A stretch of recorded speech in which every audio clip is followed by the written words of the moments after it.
Welcome to Atlanta.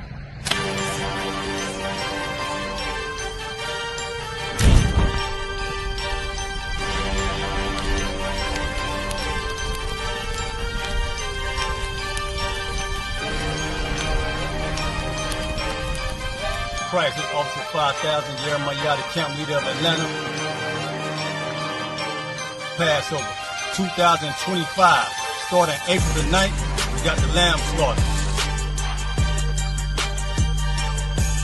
April the 10th, we got General Muhammad's flag. April the 11th, we got the black party that's going to have the Hebrew graduation. April the 12th, in Atlanta, Georgia, the 56th annual Passover, the only Passover under Commander Junior Hunter. Our great and holy King has honored us for turning our lives from the darkness to the light, man. There's no greater gift you can receive than to wake up to the truth and then commit your life to saving your brothers, man. Looking in their eyes and seeing their faces and seeing what they've suffered and what they've gone through and seeing the end of it, man. It is a guaranteed seat in the kingdom of heaven, man. So in the name of our King Yahushua, we dedicate us another Passover of brothers and sisters' lives being saved. April the 13th, we got the Feast of Unleavened Bread.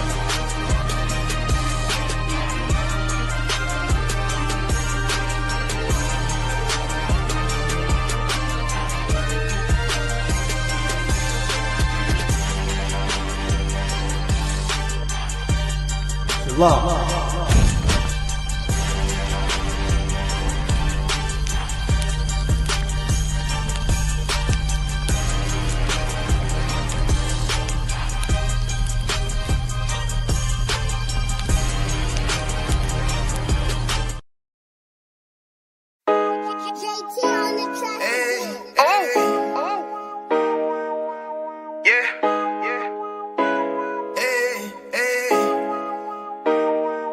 What you bought? You know what time it is, nigga. Better watch how you step in. Yeah. But that was my niggas. Yeah.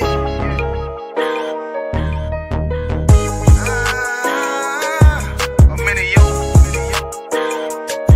Got my nigga Rawan with me. But that was my niggas, it'll be an honor. You know what I'm saying? Under commanding General.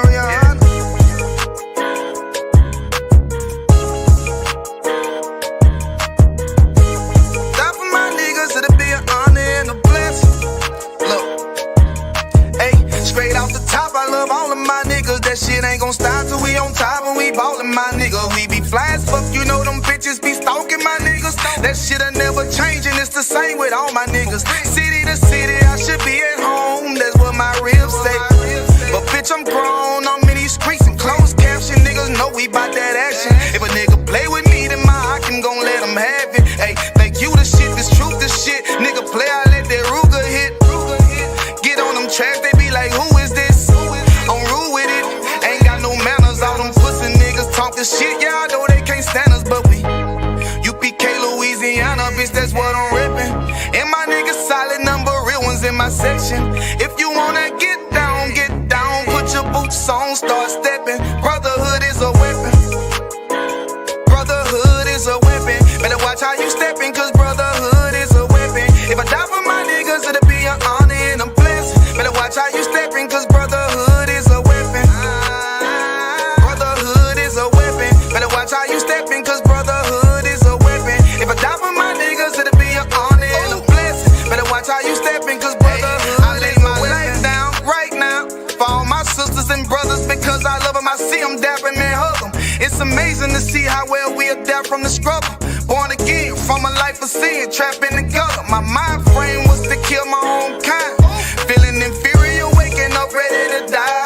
Run with them killers, so it's just a matter of time. For why take your life or let you take mine? That's when I realized the slaves killing slaves, while the white man live to get old. We in them graves, shit got me feeling played. I opened the Bible, went through them records, found out we was royalty, a nation to be respected. But in this world we rejected, we hated for our complex. Still fighting to get accepted. We hear the truth and reject it, but love is getting corrected. And all my niggas correct me. The commandments, the foundation we erected. Brotherhood is a weapon.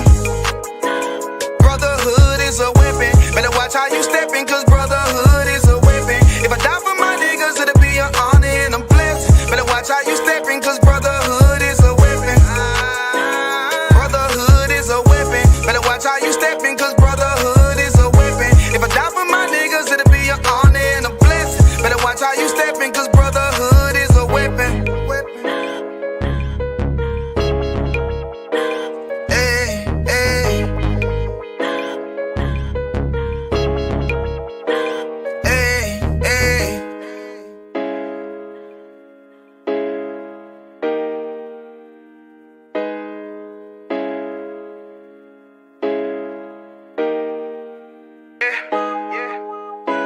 Hey, hey.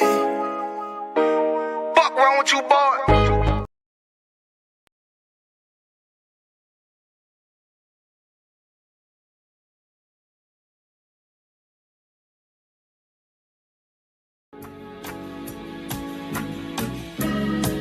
They killed, give me Isaiah 14 and 21. They did the same thing to my people. So you said that they put millions of my people. Yes, you said. Should a murderer go to jail for murdering? Absolutely. Should a thief go to jail when he steals? Absolutely. Should a robber pay back the money he robbed? Absolutely. So why shouldn't the white man pay for what he did? That's right. That's right. One day you'll see just how it feels. Payback is a dog. It's a dog. Payback is a dog. It's a dog. Payback is a dog. It's a dog. Payback is a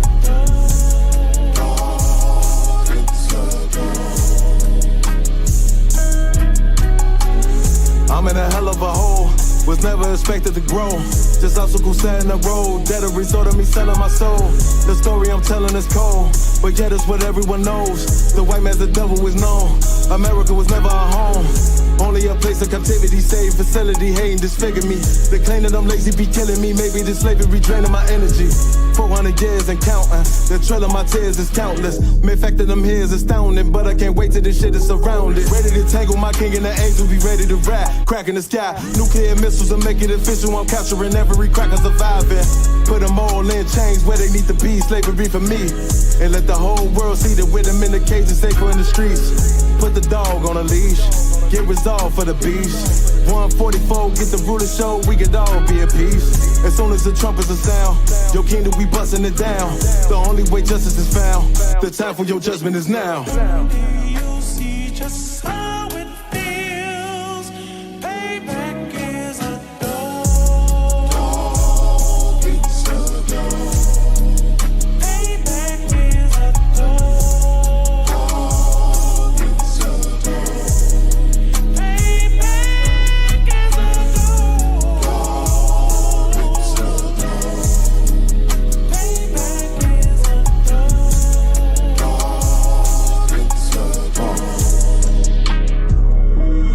Look, ain't no remorse in my blood slim. It won't be no compromise. Now it's time to feed the worms. Watch his body turn to flies. I clutch iron while you trust the lies. The next Glock I buy gon' be Gen 5. I get it customized. And sending shots off like farewell. Praying payback come back around like a carousel. Still remember your Honda's words ringing in my head like bells. Said you in this body, you fit a Lord, fuck the cartel. Triangle choke, apply pressure to the game like I did Vondale. Payback's a bitch in a dress, she a bombshell. Revenge is served cold, I just hope they make an oxtail. Glock fresh out the box, I swear it got that new car smell. Made myself a target in a world of mad shooters. That was designed fast for our babies to pass through it. And the day of our king's reign, I'll be overzealous. They bought my jealous, I bought brand new parabellums. Someday you'll see just how it feels. Payback is a dog. It's a dog. Payback is a dog. It's a dog. Payback is a dog. It's a dog. Payback is a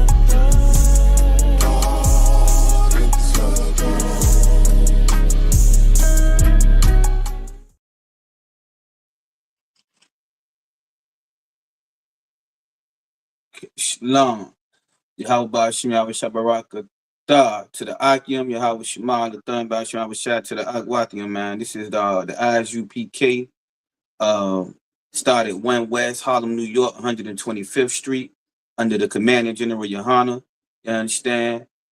We bring in the message, man, to blacks, Hispanics, and Native American Indians.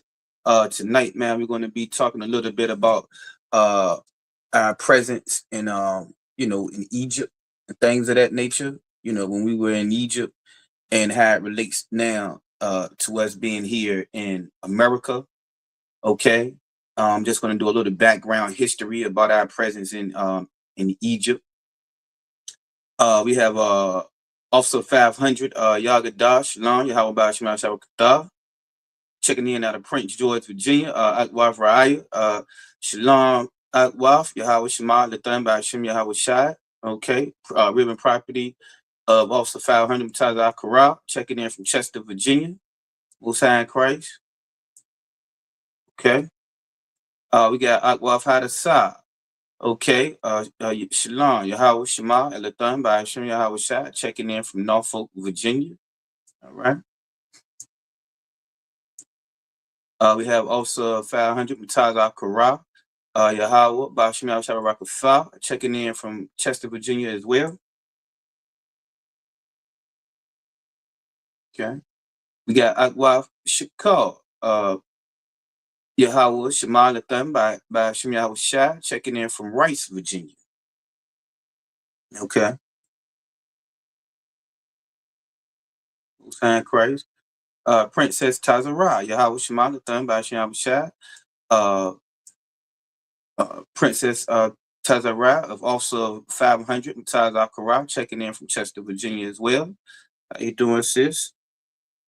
Shalom. Shalom. Akwaf Anah. Shalom. Yahweh Shema Lathan by Shem Yahweh Shai. How you doing today, Akwaf? Checking in from Norfolk, Virginia. What we got next? We got Ayan. How you doing? All right. Shalom. Yahweh Bashim Yahweh Shabbat Rakatha. Ayan checking in from Rice, Virginia as well. How you doing, brother? All right. Waf Tower Boff checking in from Charles City, Virginia. Yahweh Shema Lathan by Hashem Yahweh Shai. All right. We got a full house tonight. We got Stephen Baldwin checking in from Raleigh, North Carolina. Shalom. Okay, shalom, brother Stephen Baldwin. Okay.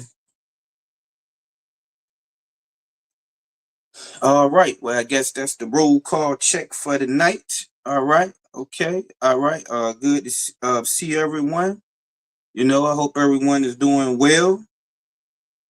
Tonight on this Monday night, this is the history class. Okay. All right. We're gonna be diving into some things. I'm gonna jump right in. Hope everybody to watch tonight. So okay. We have we're gonna be talking about the Hyksos kings. Starting off just our presence, a little bit of background history about our presence in Egypt and things of that nature. And how it relates to actual archaeological findings, historians and scholars and things of that nature. I did a class in the past. Some of you may remember saying the validity of the Bible. Well, this is another part of the validity of the Bible, because not only is it in the Bible, a lot of people like to say, the Bible was written by man and things of that nature. Some of it isn't true, or none of it is true. It's just a bunch of, stories and things of that nature. But the whole thing about it, if some of these people would actually just go through some of the references and things of that nature and revert back to history, they'll find the same things in the Bible. The historians and scholars and archaeologists are, talking about the same thing, which makes it valid. You understand? And that's the amazing part about it, when you can match up the Bible, you understand, with actual things that Esau himself knew, actual archaeological findings, like I was saying, where historians and scholars, you understand, pretty much attesting to the same information that's in the Bible, which makes it true. All right. So let's dive into some of these things tonight, man. We're talking about the Hyksos, aka Another name for the Hyksos in Egypt, they ruled Egypt, a part of Egypt, for a certain period of time, right? For about 100 years. Now, another name for these Hyksos kings was called shepherd kings, right? Now, we were shepherds by trade, okay? And spiritually, we are still shepherds today because we do what? We watch over the flock. We watch over the flock of the Most High. We are responsible for the sheep. You understand? You know what I mean? Keeping everybody in line and in order, keeping the sheep in order and in line. That's why even back then, Egypt, go back 5,000 years ago, you know what I'm saying? That was our occupation, our forefathers, Jacob and the 12 sons. So as many may know a little background history, Joseph, our forefather Joseph from the tribe of Ephraim. You understand? Our Puerto Rican brothers, Aparium in the Hebrew. Okay. He was sold into slavery by his own brothers. You understand? And as a result, he went through many things, but we're going to speed right up to all of the things that Joseph went to. He ended up becoming second in command in Egypt, which Egypt was a actual thriving empire about 5,000 years ago. They had a lot of dynasties. You understand? This particular part, we're going to be touching on the 18th dynasty a little bit. You understand? When these shepherd kings was supposed to have ruled, right? And as Joseph became second in command, he actually he was an advisor to the Pharaoh at that time, right? And he showed him, he had an interpretation of a dream. Joseph's gift was having an interpretation of a dream. This how the Most High exalted him through his gift, right?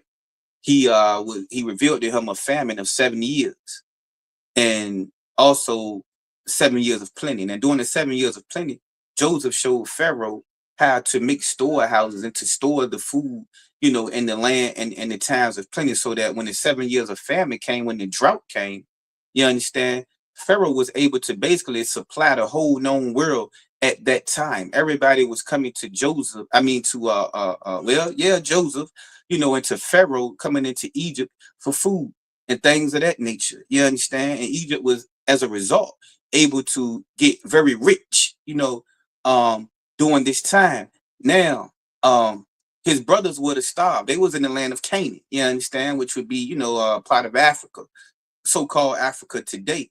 And, what he did was he settled them in a part of the land of Egypt, right?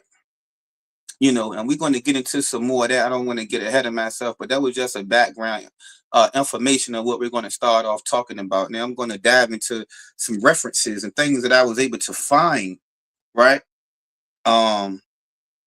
And I should have actually got that reference so you all can go and reference it yourself and study on this, but I do have the notes taken down. The Hyksos, shepherd kings. Hyksos was a so-called Semitic dynasty. Okay. We got brother Officer Shah checking in from Richmond, Virginia. Shalom, how about you? Okay. So yeah, the Hyksos were a so-called Semitic dynasty. This is where Esau, labeled him as. We know now the Semitic people today would be the quote unquote Jews, right? So they already know that these Hyksos that was in Egypt and that was ruling the northern part of Egypt for a period of time was a Shemitic people. You understand? And we know that we arrived from our forefather Shem. That's what they call Semitic today now. And they try to relate the so-called Jews, not the actual Jews, which are us, to being these Semitic people. That's why anytime you hear anybody talk about the Jews, they're anti-Semitic. You understand? But really, you got to be able to read in between the lines. These Hyksos, these shepherd kings that ruled in Egypt for a period of time were actually us, the Israelites. All right. And these Semitic dynasty, they were foreign rulers because they was in Egypt. They wasn't Egyptians, right? Which is also pointing and proof too that, okay, this Semitic people, these foreign people ruling in this land, you understand, was us, the Jews, right? Who ruled parts of Egypt from around 1650 to 1550 BC. It's different times periods. This right here, say about 100 years or so. You know what I'm saying? They was based in the city of Alvarez in the Nile Delta, right? The city of Alvarez in the Nile Delta, right? Okay, which would be the northern part of Egypt. It's going to get a little interesting as I go on. Okay, immigrants, they were immigrants from the Levant region of Western Asia during that time, telling what area that they, they originally came from. Now, related to, the biblical terms, we came from, the land of Canaan during that time into Egypt, right? Because Joseph settled us in the part of the land, right? Okay, they was traders. We prospered in the Nile Delta, man, in that fertile land, right? And trade. We ruled during the second intermediate period in Egyptian history. How about you, also 5,000 Rashamoff in the building, checking in from Hampton, Virginia. Shalom. Introduced many inventions and technologies, right? We introduced a lot of inventions and technologies in Egypt, including back then the horse and chariots, right? Which we know now that we also, this so-called Black History Month, and Cap made a series of a lot of inventions and contributions and things that we have made to America to make America a better place. America wouldn't be what it is today without us. You understand? And not just us as Judites, but also our so-called Spanish brothers and sisters, the Mexicans, the ones who they're, kicking out of the country right now, as far as their excellent farming and things of that nature, the way they are able to produce the produce, for us. These things come from the Mexicans. Farmers are shutting down right now without the Mexicans. You understand? Okay, but we're gonna get into why some of these things are going on a little bit later, right? Right now, we're just getting a little background information, right? For your knowledge. These are Hyksos kings, these shepherd kings, right? They introduced many inventions and technologies to Egypt, including the horse and chariot. Okay, they contributed to the culture during that time, right? All right, now we talk about these shepherd kings, right? So if I go to book of Genesis, chapter 47, right? Salaki, go to Genesis chapter 46, starting at verse 33. Now remember, the Hyksos was called the shepherd kings. The shepherd kings. So we're going to get a precept in the Bible to correlate with this background information that I was able to get from references and scholars and archaeological findings and things of that nature, right? To prove in the Bible what I'm saying. Genesis chapter 46, verse 33. And it shall come to pass, meaning that this will happen, when Pharaoh shall call you and shall say, what is your occupation? Now, this is Joseph, right? Trying to settle his brothers, in the land. You got to realize by this time, Joseph is rich. He's second in command of Egypt. He has everything. There's nobody that has more power at that time than Joseph in a foreign land, in Egypt. He would have been like a foreign vice president. You understand? He was a Hebrew, and Egyptians hated the Hebrews. But Joseph at this time was able to be a vice president of the most thriving society during this time. Okay, verse 34.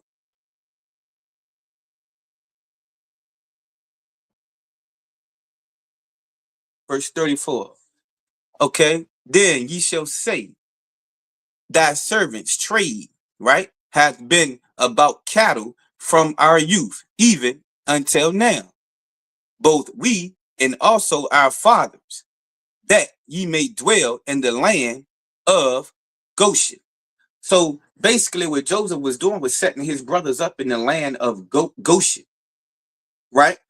Which some of these scholars, this was the northern part of Egypt, right? All of this is going to tie in together. You understand? He was trying to settle them in the land. He was already up. And, this is just an example what you can get, you know, from Joseph, man. First of all, he forgave his brothers because they sold him into slavery. But what they tried to do for him for evil, it worked out. And it also worked out to the point that he was able to save the nation, because had he not been in charge at that time and was able to feed his brothers and sisters, we would never be a nation today. See, when we came into Egypt, we were still a very small nation. We were only 70 souls. You understand? I'm a die checking in from Vi Beach, Virginia. Shalom, Yahweh, Shema, Lathan by Hashem, Yahweh Shai. All right. Okay. Let me continue reading. For every shepherd is an abomination unto the Egyptians. See that? Our occupation was shepherd. Now they call these so-called Hyksos that ruled in Egypt what? Shepherd kings. Okay. You see where this is going at? You see the precepts in the Bible, right? As it relates. Okay. And what Joseph was trying to do was set his brothers up in a good part of the land. This is the example I say that we should take from him, right? We got a lot of leaders in our nation right now that's up. You know, all the rap stars and the sports stars, you know, LeBron James, Jay-Z, and Puff Daddy, Ice Cube, and Dr. Dre, Snoop Dogg. You know, we just seen Snoop Dogg tap dancing for Donald Trump, right? These men are all about themselves. You understand? You think that they trying to take their resources and the fact that they're already up in this society and make things better for the rest of the nation? Because of Joseph not being selfish and things of that nature, man. Okay, Azariah, real big property of Trooper Yabakar checking in from Norfolk, Virginia. Yahweh Shemala Thumbai Hashem Yahweh Shaz. Tawab to see you tonight. The water, everybody as well for checking in and listening and things of that nature. The water for that. The water for that. Okay. For every shepherd is an abomination into the Egyptians, right? So he was telling them to go to Pharaoh and tell them their trade. You understand? He was trying to using that to set them up in a decent part of the land, which was the land of Goshen. It was a very fertile land, right? This land was fertile. This just wasn't any land. He didn't just try to give them something to say he gave them something, which a lot of our people do, which is what Esau tried to do. Oh, let's throw them some food stamps. You know, let's throw them some Section 8, some welfare. And then they use our wicked leaders that they have prospered in this society to be a sort of mediator to negotiate that. And we're happy with the crumbs that we get from the master's table, right? Okay. Let's continue on. Okay. Verse 40, chapter Genesis 47, verse 1. Trooper Yabakar checking in. Shalom, Yahweh Bashim, Yahweh Shabbarakatah. All right, how you doing now? All right. Okay, Genesis 47, chapter 1. Then Joseph came and told Pharaoh and said, my father and my brethren and their flocks and their herds and all that they have are come out of the land of Canaan, and behold, they are in the land of Goshen. See, you see how we journeyed from the land of Canaan to Goshen. And you see Joseph talking to Pharaoh for his people. You understand? He going to Pharaoh for his people, man, to make sure that his people set up right and set up nice. And we should use that example, you understand, to help our people. Atwaf Dabara in the house, man. Yahweh Shemala Thunbai Shemala Shai checking in from Richmond, Virginia. How you doing, sis? You know what I'm saying? All right. Okay, verse 2. And he took some of his brethren, even 5 men, and presented them unto Pharaoh, right? Verse 3. And Pharaoh said unto his brethren, what is your occupation? Right? And they said unto Pharaoh, thy servants are shepherds, both we and also our fathers. So we come from our forefathers were shepherds, man. You understand? But like I said, being a shepherd is also spiritual. We're still shepherds today as it pertains to watching over the flock. Our forefather David was a shepherd. He watched over the sheep, saved the sheep from the lion and the paw of the bear. You understand? And became what? The shepherd over the whole nation, king over the whole nation. You understand? You know? All right. And I'm using these precepts to show that we were shepherds. And as it relates to the history of the Hyksos kings, which were also called the shepherd kings, this proves that we ruled in Egypt during that time, as it relates to actual history and the history of the Bible. Okay. Now let's go on. Let's get some more points. Let's tie some more things together, man. Let's tie some more things together. All right. Okay. The Hyksos, man, was deposed by a coup that placed the 18th dynasty of the New Kingdom of Egypt in power. Right. So at some point we were disposed out of Egypt. You understand? And before I go there, I'm gonna go back up there, right? But I want to go here right fast to expound on the land of Goshen. To expound on the land of Goshen. This is what I was able to find out by historians about the land of Goshen, right? Okay, the land of Goshen, it was likely near Alvarez. Remember, I had just said that the Hyksos were a Semitic dynasty of foreign rulers. They were not Egyptian, they were foreign rulers, okay, who ruled parts of Egypt from around 1650 to 1550 BC. They was based in the city of Alvarez in the Nile Delta. Okay, now let's go here. Talking about Goshen, the land of Goshen. It was likely near Alvarez. See that? The land of Goshen, which we know Joseph settled his brothers in Goshen, in Egypt, right? Which was the northern part of Egypt. But it was kind of like on the outskirts. So we wouldn't be influenced by the Egyptians and they wouldn't be influenced by us because Egyptians and Hebrews did not, intermingle with each other, which we know that's of the Most High anyway. We're not to intermix with these other nations anyway. So we was off separately. And we'll see how that ties in as well later, okay? But we're talking about Goshen right now. Goshen is in the Bible. That's where we settled at. But even the historians know that the land of Goshen in the Bible was near Alvarez, historically, right? And guess what? Says the land of Goshen, it was likely near Alvarez, seat of power of the Hyksos kings, which was the seat of power. So that means what? When we was in Goshen, this is when we became the so-called Hyksos kings, the shepherd kings, right? We prospered in that land. We became powerful in that land. Remember, we came in only 70 souls, right? A very, very small nation. You understand? We'll see how this all ties in later. It was cast of the Nile, away from Egyptian influence and closer to Canaan. We were separate from them, right? Goshen, they put us off to the side. The scripture also said that.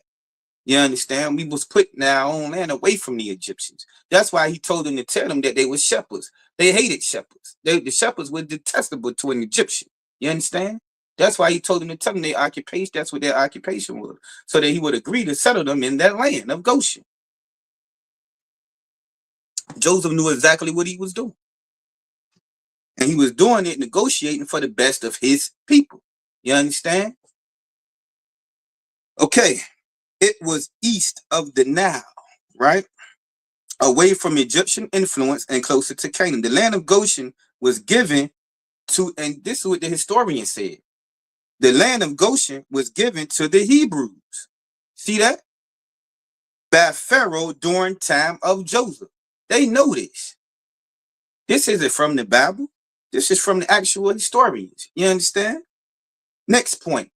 The Hebrews lived in Goshen until the Exodus. So they know all about us living in Goshen. You understand? They know that we were the Hyksos kings. They said the Hyksos kings' seat of power, right? Was near Alvarez, right? In the land of Goshen.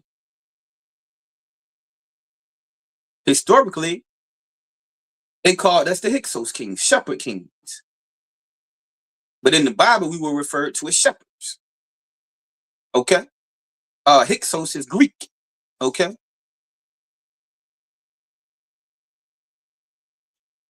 Now, oh, yeah, we'll get into that later too. The land of Goshen was okay. The Hebrews lived in Goshen until the Exodus when they left Egypt, right?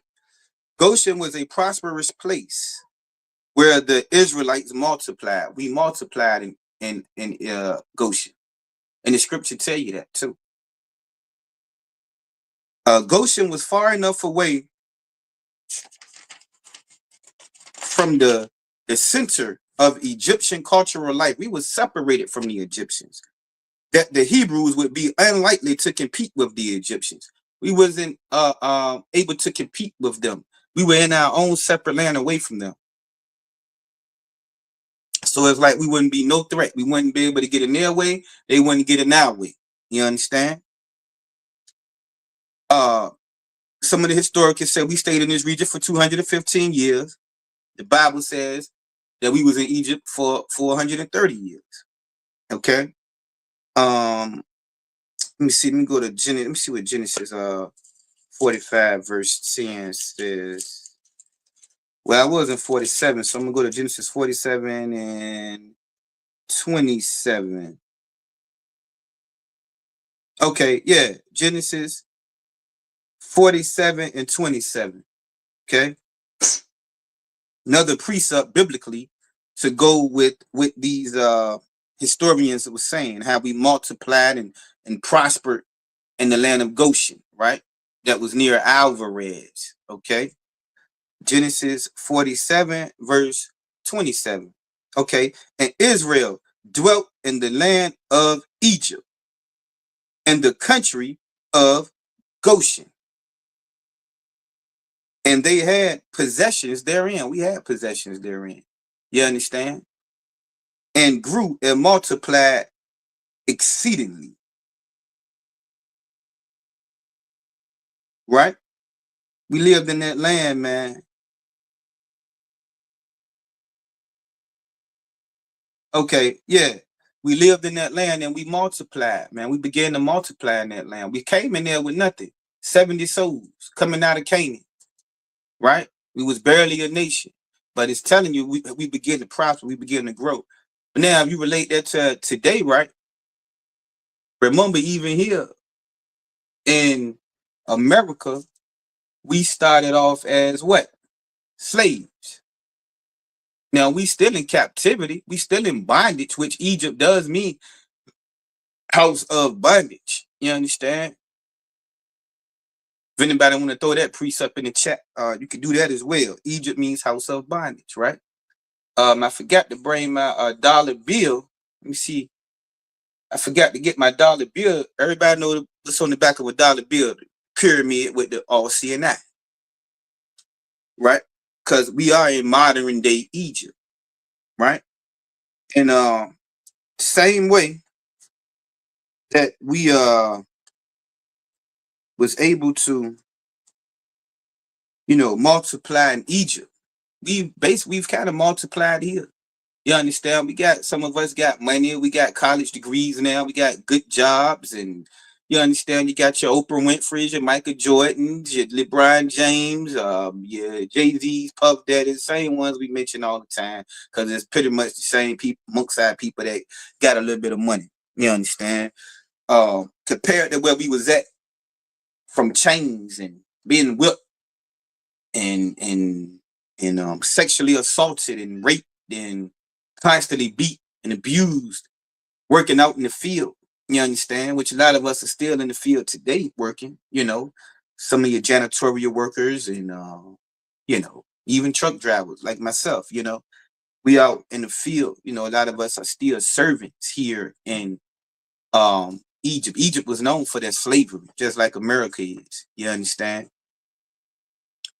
Okay. But compared to where we was at in America today, like, we think most of us don't think we in slavery and captivity. We think we doing good. Now we are in captivity as to our oppressor still rules over us. You understand? No other nation should be ruling over another nation. You understand? That means that you are in captivity. You are subjugated to that nation. Okay, we don't really own anything. You know, we've never had any black presidents, nor vice president. You know, I think the closest that we got was a black first lady. That was Michelle Obama. And we know, of course, Barack was a Hamite. Okay. Our money, our faces is not on any of your monies. Okay. You pull your monies out, you know, and that's Andrew Jackson. Any other bill, you know, that is a white face. I wanted to get the $1 bill so I could show the pyramid on the back, even though we all know it's there, but just for pictorial purposes due to the lesson, right? So, you know, yeah, we know these things, man. You understand? But compared to being in chains and things of that nature, being whipped and in the hot summer fields, you know. At least we knew we were slaves then. This is a different type of slavery. It has, of course, modernized itself. It has adapted into something else, you know. All right. Let's go to that was 47. Let me see what Genesis 45 and 10 says. You see what Genesis 45 and 10.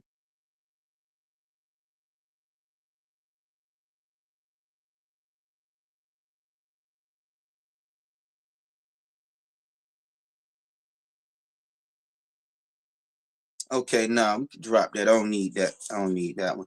But okay, to finish, and Goshen was also called Ramesses. Ramesses, right? That's a key point as well. Goshen was also another name for goat. The land of Goshen was the land of Ramesses. Now let's go to Genesis 47 and 11. Let's go to Genesis 47 and 11. Another name for Goshen was the land of Ramesses, which was the Pharaoh during that time. Okay. All right. Let's read that. Genesis chapter 47, verse 11.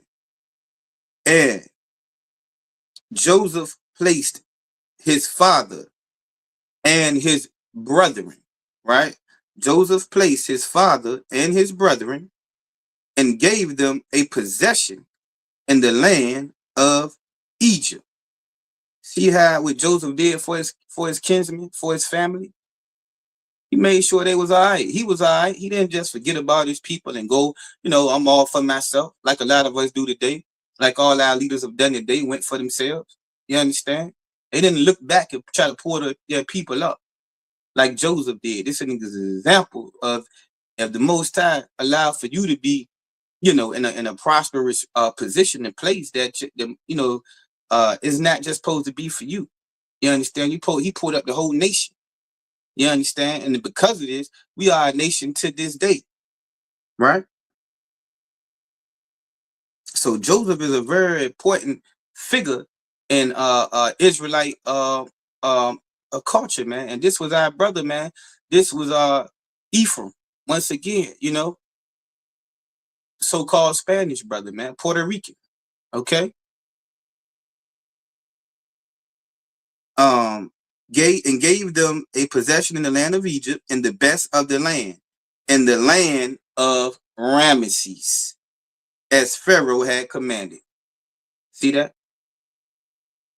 Another name for Goshen was the land of Ramesses. And historians know that. So all of these things tie in together. This history in the Bible, man, is true. Talking about these Hyksos kings, these shepherd kings. You understand? All right. So we settled in Goshen for 430 years. And we know that's in the Bible as well. Growing from clan, just being a clan of 70, into a great nation of 600,000. So we grew from just 70 to 600,000 of us. This is what the historians and scholars say. You understand? Okay. So now we're gonna start to get into the lesson now. Y'all got some of that background information, man, on the Hyksos kings, on our presence in Egypt, who the historians say that we are, who the historians were saying that the Hyksos shepherd kings were. And actual history, these were actual people that ruled Egypt and the Egyptian one of the Egyptian dynasties. You understand? This is historically recorded. We were the Hyksos kings. Okay? And that relates as to the Bible, the shepherd kings. You understand? And we contributed a lot to Egypt, man. You know, and the same way we've contributed a lot to America. We made America a great nation. You understand? And you see how they trying to treat us, what they're doing with our Mexican brothers and things of that nature. You understand? You know? So let's go and journey from Egypt to America and just see the correlation between when we was in ancient Egypt and how it relates today, because this is modern Egypt. You understand? So let's go into the Bible and prove that tonight. You understand? Okay, Exodus chapter 1. We're going to go through Exodus chapter 1.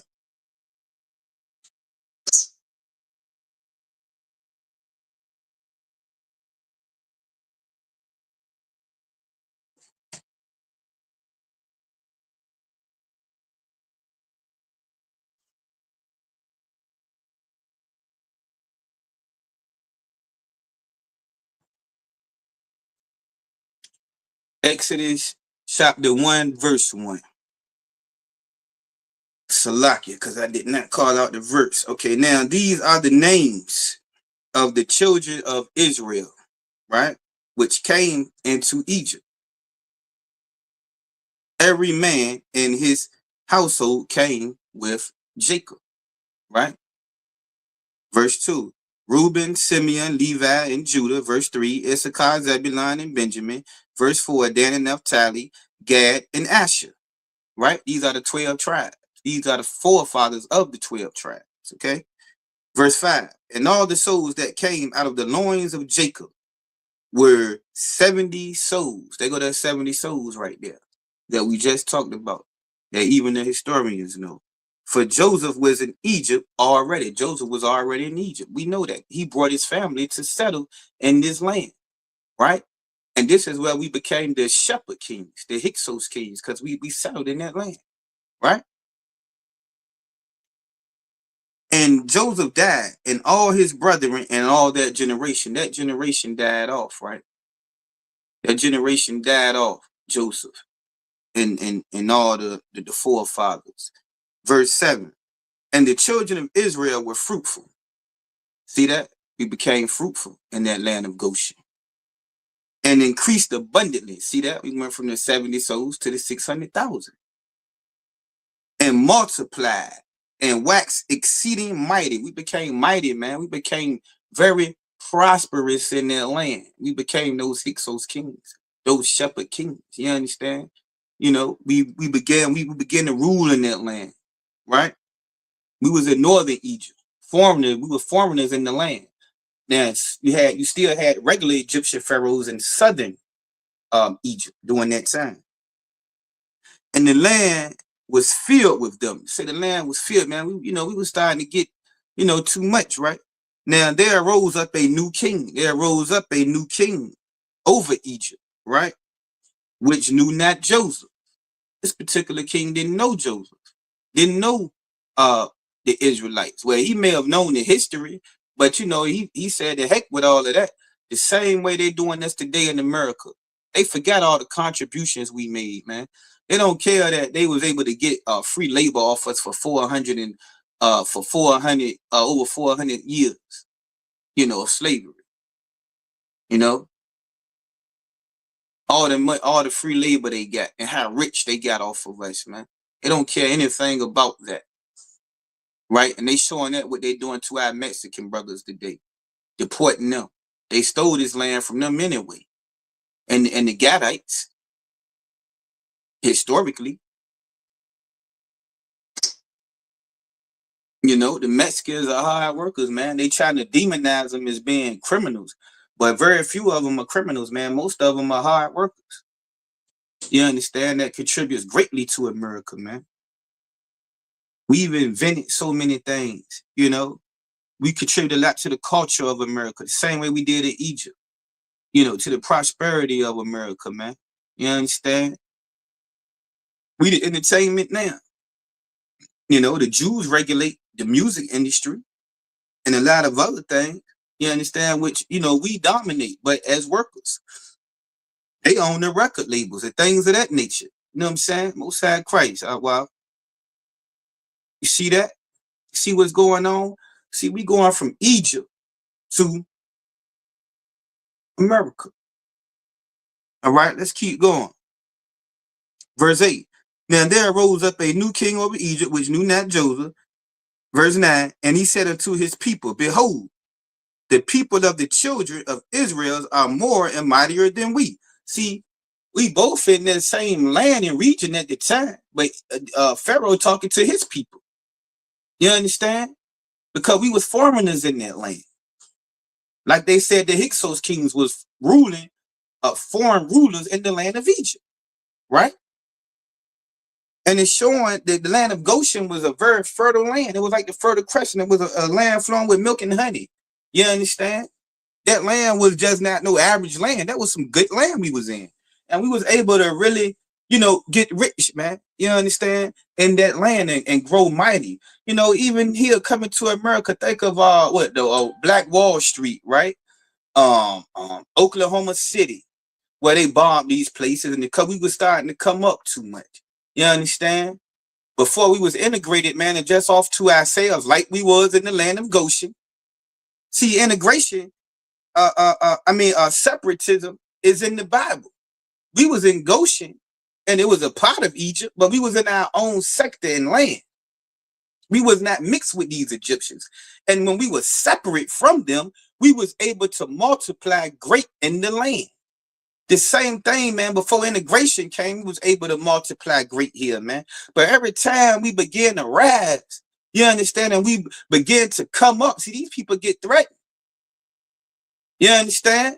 Salakia, when California caught on fire, Mexicans was the first ones. Right.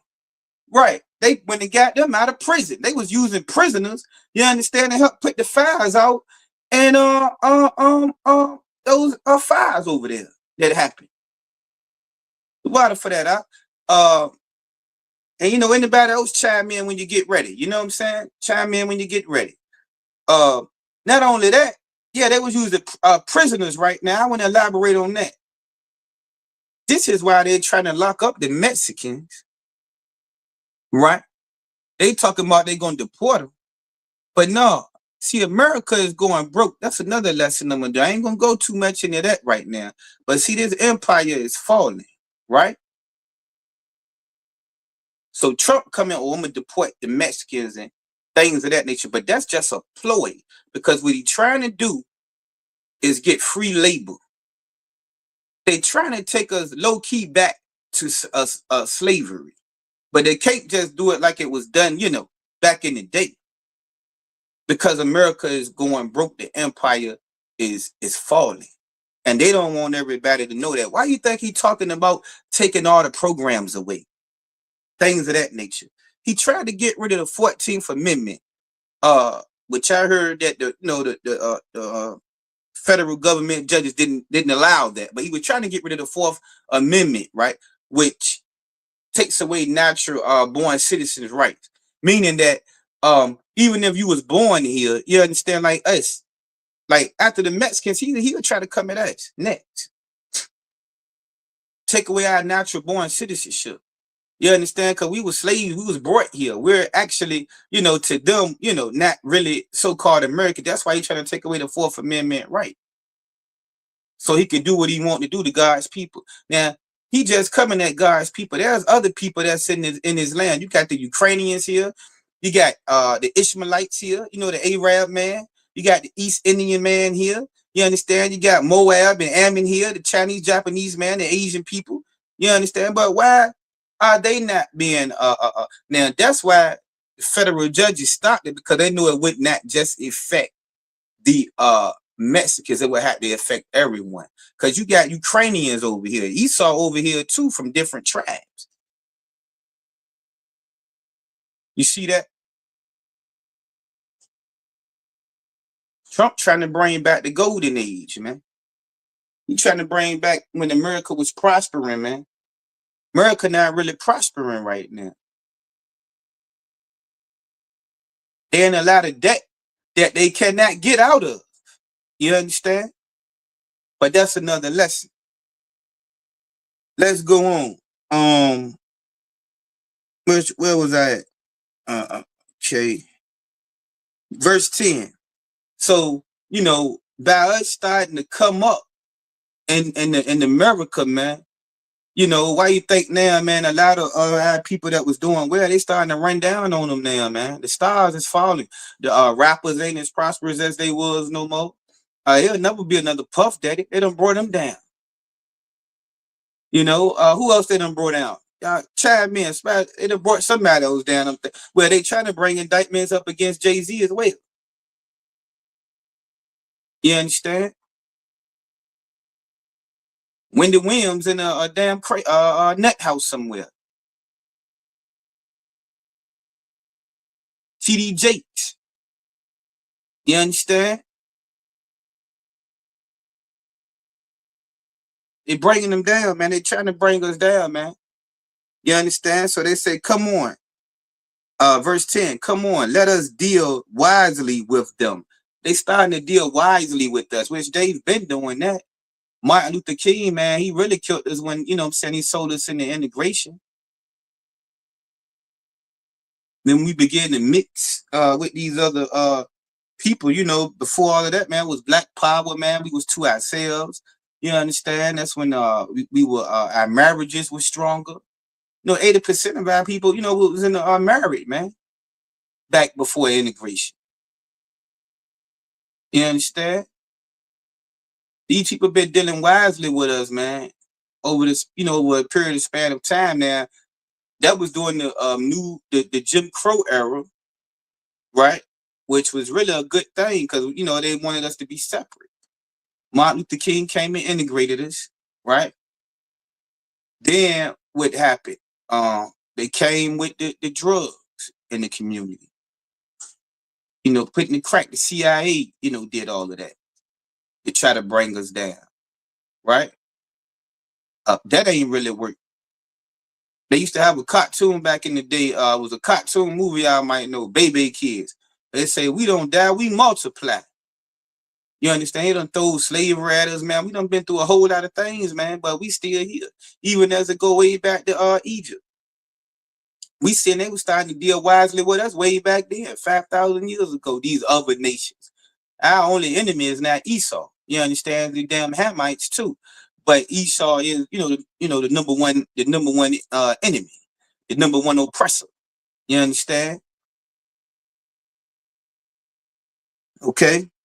And they said they wanted to do these things to us lest they multiply and they come to pass, meaning that it will happen. If we don't deal wisely with these people, man, if we don't put the drugs in the community, if we don't turn the Black women against the Black man, you understand? If we don't exalt the Black woman above the Black man, you understand? If we don't destroy their families, if we don't enter in these welfare, farewell to the Black man and all of these different things, and we don't begin to mass incarcerate the Black man, you understand? Get a 2-for-1, man. Make him a drug dealer and a drug addict. Make him a dealer to his own people. To destroy his own community. To drop the guns in the community so they could begin to hate and kill each other. Let's divide them and turn them against each other. Let them do each other in. Hey, let's make the rap music. The rap music at first was kind of conscious, right? Then they had a meeting about that. Started to, they attacked us through the music. You understand?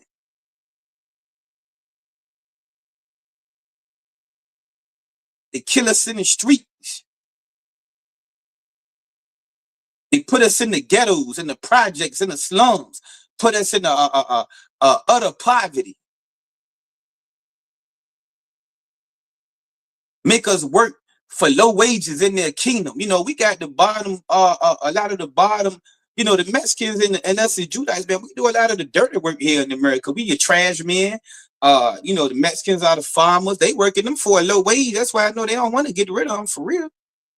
Because it really, you know, you're nothing without your slaves. This place was built off of slaves, low labor. Our music went from don't do drugs to I'm a junkie, right? Yeah, no drug use in the community, man. They started off with the marijuana. The older generation talk about the Colombian gold and all of that back in the day. Now, you know, this goddamn marijuana they got now, damn near like crack, you know? You don't know what's in this stuff. They call it with the loud pack and all of that, man. Have people walking around like damn zombies, man. You know? Put the ABC stores in the community, man. People walking around like damn zombies, talking to themselves. Out of their minds. They dealt wisely with us, man. And the Most High gonna deal with them. You understand? For the things that they have done, man. But guess what, though? We still here. You know what I mean? They can't destroy us. We keep finding ways, man, to come back. You understand? We keep finding ways, man, to overcome. You take a little crack baby, man. He one of the you know, the strongest ones in the hood, knocking everybody out. You take a woman on crack having babies at 40 years old. You understand?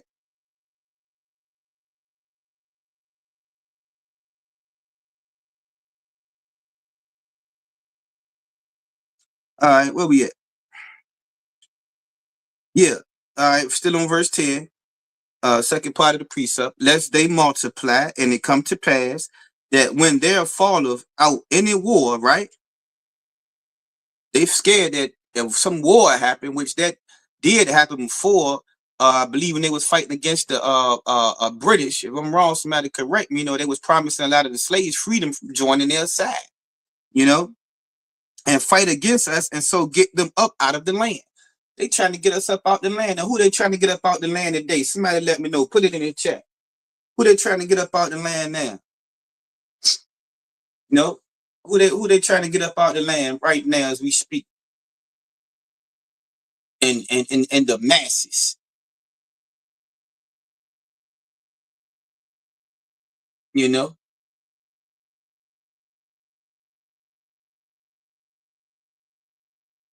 Who they running around trying to drive out the land, man? These people practicing the same things today, man.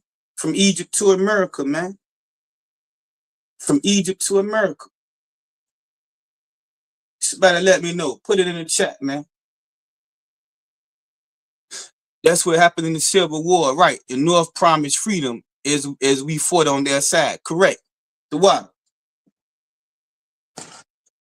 Latinos, okay. Well, as a Rakaya, give her a hand. Latino brother, exactly. They was doing this in Egypt, trying to get us up out the land. Yabakai, Issachar, right? The Mexican. Brother Stephen Baldwin, the Mexican. Right. Give yourselves a hand, man. It's exactly what they're trying to do, man. Tower Boss, Issachar, correct. You know?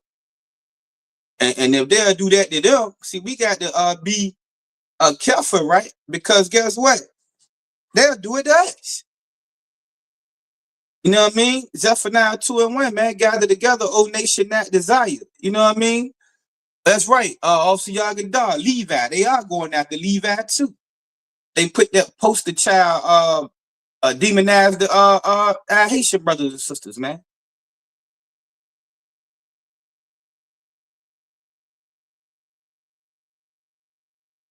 You know, Trump playing a dirty game right now, man. But see, this gonna work out to the good, because guess what it's gonna do, man? This gonna bring together all the tribes, man. That's what I see happening. You understand? We got to be a brother to our Spanish brothers and sisters, to Levi, to Zebulon. You understand? We got to be that's the Venezuelans.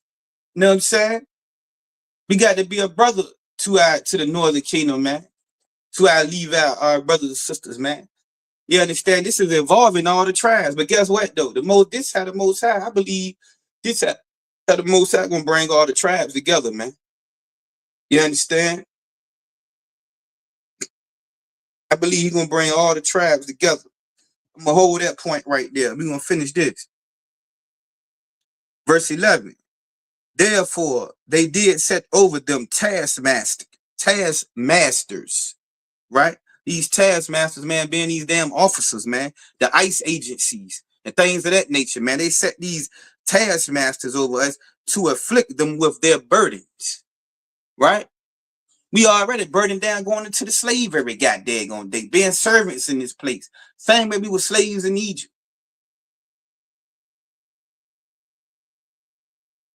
And now they're going to put the taskmasters over hard-working Mexican brothers and sisters, right, to afflict them and deporting them back to their country, separating them from their children and things of that nature, man. Man, it's 2025, man. Look at this foolishness going on.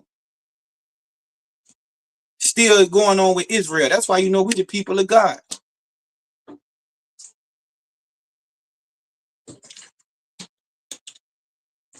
Okay? And they built for Pharaoh treasure cities. You understand? We done built a lot of these treasure cities, man. Same way we was building them in Egypt. You understand? Washington, D.C., New York City. You understand? Somebody give me some more of these big time treasure cities in America, man. Akshay Magaba in the house, man. Shalom, how about you? You know what I'm saying? And Python and Ramesses. We built up this land. Same when we built up Egypt. And they tell us, well, if you don't like it here, why don't you go somewhere? Chicago. Right, that's definitely a treasure city. What's the name of that strip? The Magnificent Mile? Something they call it. Yeah. Houston. H-Town. You understand? These treasure cities. Right? Let me see, New Orleans. We could go on and on. You know, Los Angeles. You know, it says, verse 12, but the more they afflicted them, right? The more they put awesome South Korea, Atlanta. Right. These are major hub cities, man. Treasure cities in America. Okay. Verse 12 says, but the more they afflicted them, the more these people try to afflict us, man.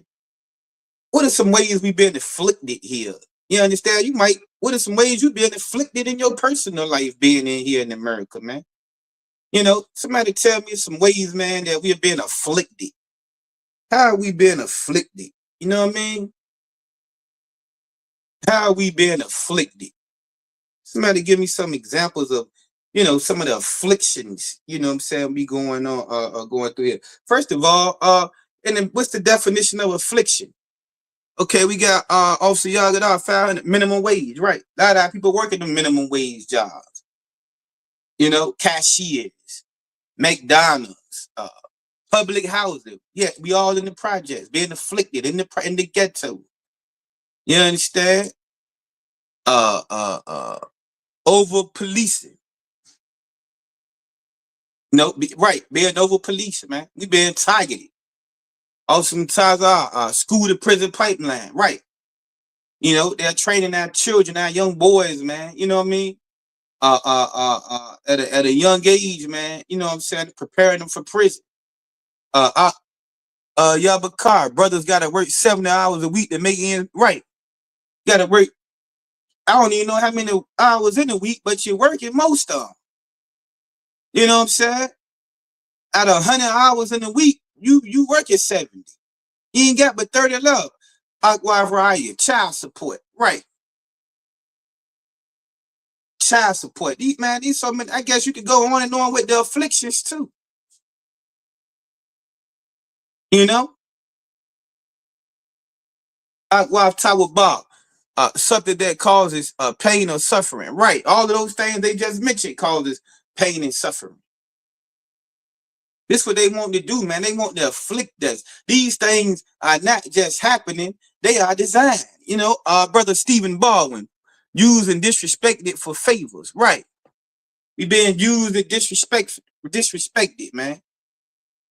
You know, Princess Tazara being judged based on being judged based on hey, give her a hand. Give her a hand, man. We are being judged based on that's why they're afflicting the Mexican brothers and sisters. You understand? We was in being afflicted during the Jim Crow days. We still being afflicted now. That's by being a black Hispanic man. You understand? We gotta show some special care and love to our Hispanic brothers and sisters, man. Fees, fines, and a million ways to stay. Exactly.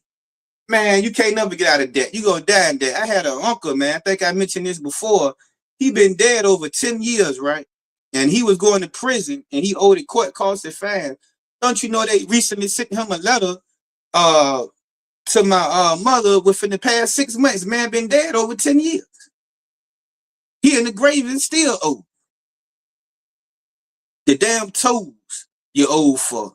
You know what I'm saying? You're going to work, working hard every week, and still owe everybody in debt. You know what I mean? Owe the credit card people, the car people. You know what I'm saying? Overly priced rent. You know what I mean? Overcharging for the food. Can't win, man. You just can't win here. You know? A lot of our people ain't got no hope. You understand? They ain't in the ISUPK getting this word like we is, so they don't know how to cope. So a lot of us going to commit crimes and make ends meet, man. Robbing and stealing and hustling, you know, doing whatever we can, boosting clothes, you know, technology, car stereo, lack of lack of a lot of us are not educated. Believe it or not, it's 2025. You got brothers and sisters that can't read or write. And that lack of the healthcare thing is definitely a major place, man. That's why so many of us down, we eating poorly. You understand? We ain't educated on the diet that we got right in the Bible. You understand as well? We eating pork, shrimp, and crab and lobster and being afflicted with high blood pressure, diabetes, cancer. Man, you go on and on, man. These people done thought of a million ways to keep the black man down and the Hispanic man. Lack of access to the capital. Right. You know, right. It's hard to, you sitting back in your mind at home. How can I get ahead? How can I make a extra few dollars? You know what I'm saying?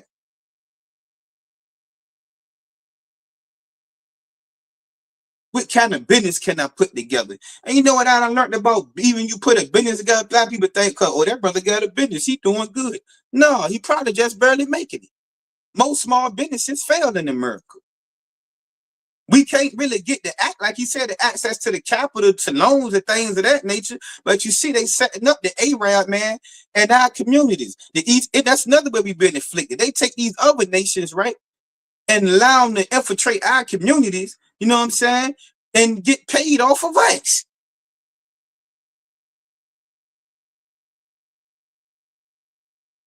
Our money is not being circulated within our community. And you can thank Dr. King for that with that goddamn integration. Before we was integrated, the black dollar would be circulated through the community. That's how we was able to grow and make them Black Wall Streets and things of that nature, man. We was able to provide jobs for each. We was prospering community like we was doing in Egypt.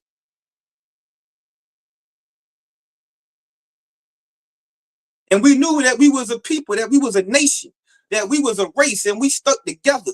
You understand? Because we realized that sticking together and being together was how we was going to rise as a nation. You know, as being a nation and a race of people, you're not alone. But now we can barely get along with each other and things of that nature. Foreigners come here with credit, right? They come here with credit. And we've been here all our lives and don't got no credit. Or in debt. You know, we're not educated on finances and things of that nature. So most of us are in debt, you know. In the black community, man, a lot of our kids is by the time they turn 18, their credit already messed up. Mama done put your name with a light bill. You know, how many can attest to that? Mama put your name with a light bill, and some kind of way you turn 18, man, you're old for a cable bill, a light bill, a old apartment, all types of things. You understand?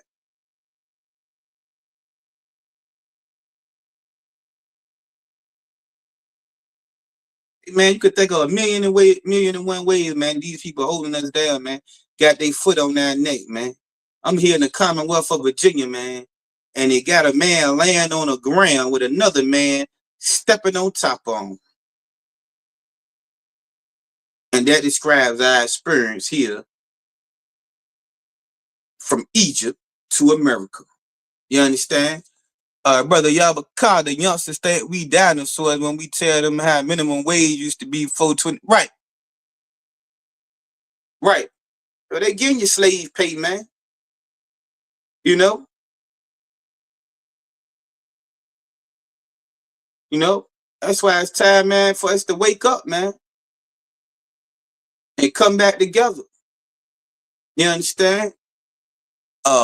Cable, gas, electric. Right. Exactly. Exactly.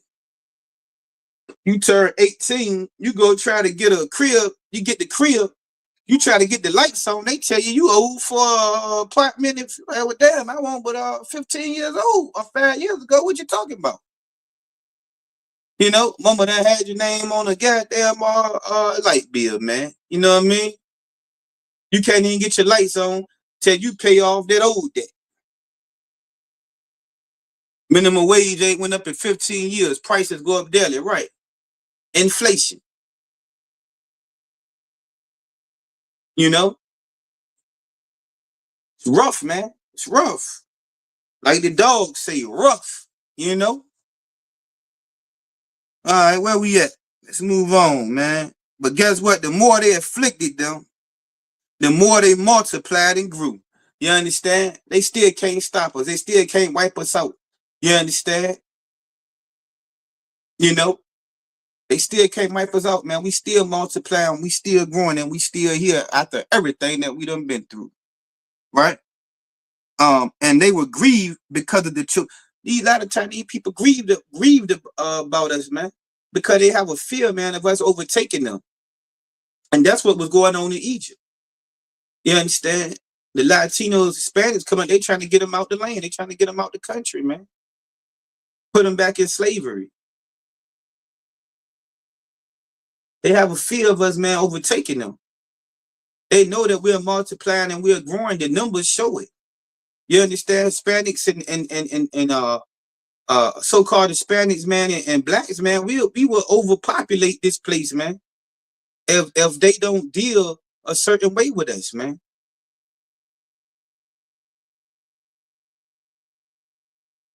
Car 4 bags of groceries up, right? $100 don't get you nothing in the grocery store no more, man. You know, it's ridiculous, man. You know, that also brings about, man, a lot of poverty, man, brings about a lot of depression and anxiety, man. You know what I'm saying? People ready to commit suicide right now. You know, that's why, you know, on that topic, the UPK is such an important place, man. And we got to watch, man, the way we deal, you know what I'm saying, with each other, man, because you don't ever know, brother, sister coming in here, man, what they going through, why they ran in here, man. You understand? You know what I mean? We got to forgive one another, man. We got to try to unite with one another, man. You know what I'm saying? You know, appreciate one another, you know, and watch how we handle another brother or sister, because why? You don't know what that brother or sister is going through, man. Right or wrong. And you come in here and mishandle that brother or sister, man. You don't know. He came in here and he's scared to tell anybody, but in the back of his mind, he like, man, it's my last shot, man. This don't work for me, man. I'm gonna go and blow my brains up. See what I'm saying? You don't know this, you know. And I'm gonna tell you something else. I thought about today. Even if us being brothers and sisters in here, man, Lord forbid, right? Just like my brother, Trooper Kazakia, we had a brother in here for some of you that don't know, Proverbs 4:16. For they sleep not, except they have done mischief, and their sleep is taken away, unless they cause some to fall. Right. That's what that impresses. He got to cause somebody to fall, man. You know, he got to cause somebody to fall. Now, back to what I was saying, we had a brother in here, man. Some of y'all might have heard, Lucky. Some of y'all might have heard about, um, a lot of our brothers and sisters, a couple of brothers and sisters passed away here lately. We had a brother in the specific camp, Trooper Kazakia, man. May that brother rise again, man. I'm glad I remembered to be able to mention that brother name. He was a very tawad brother, man, and he fought to the end, man. You know what I'm saying? That brother fought to the end, man, and stayed strong to the end. You wouldn't even know that the brother was, near death. You know what I'm saying? Like he was, right? He was holding on so strong in the spirit of the Lord, right? And like I say, may that brother rise again, man. But of course, in here we was kind to that brother, but just say, what I'm saying, you fall out with a brother or something, man, and something happened to that brother, man. You know what I mean? You're gonna feel bad, man. You know what I'm saying? You're gonna feel real bad, you know. That's like, some people got a lot, had situations where they might have had family members out there, you know what I mean?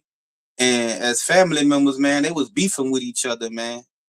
And something, also y'all get out right, may he rise again, man. Most High Christ, man. You know what I mean? A lot of brothers, man, might be beefing with another family member, whatever. Something happened to their family member. You never got a chance to resolve things with that family member, man. And now you at the, funeral boohooing crying, man. You know what I mean?